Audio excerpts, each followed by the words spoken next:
Ini Toyota Grand Hiace yang specialnya model brain. Ni brain. Dia punya katil boleh lipat. Okey, enjin petrol automatik, promosi 99,000 je.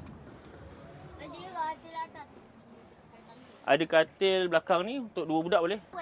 Ni budak boleh 2 orang. Okey.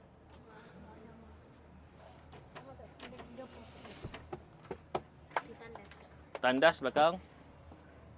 Saya ada kepala. Okey. Macam tu. Dapat duduk.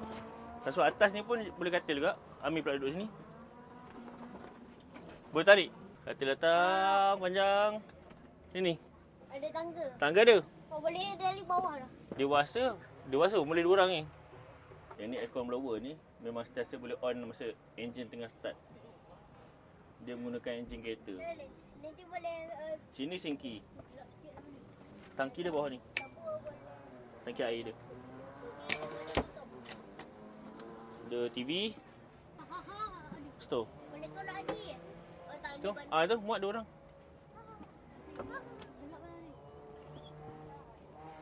Lampu. Itu 2 orang ni sana lah. Ni tilam dia.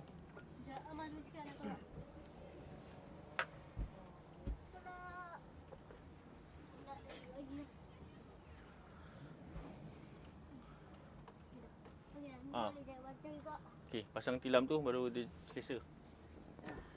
Okey, selain tu kerusi depan dua-dua boleh pusing untuk menghadap ke belakang.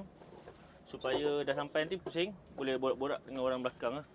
Dah senang, dia tempat pemandu dia dengan rumah dia bergabung. Dia macam tu je terus. Daripada rumah nak pergi kereta, lalu je. Dia macam lapang lah. Sebenarnya kalau nak makan duduk bersila pun boleh sini. Okey, nak makan duduk pun boleh, nak tidur pun boleh sini. Tidur atas lantai pun boleh. Atau nak solat pun boleh.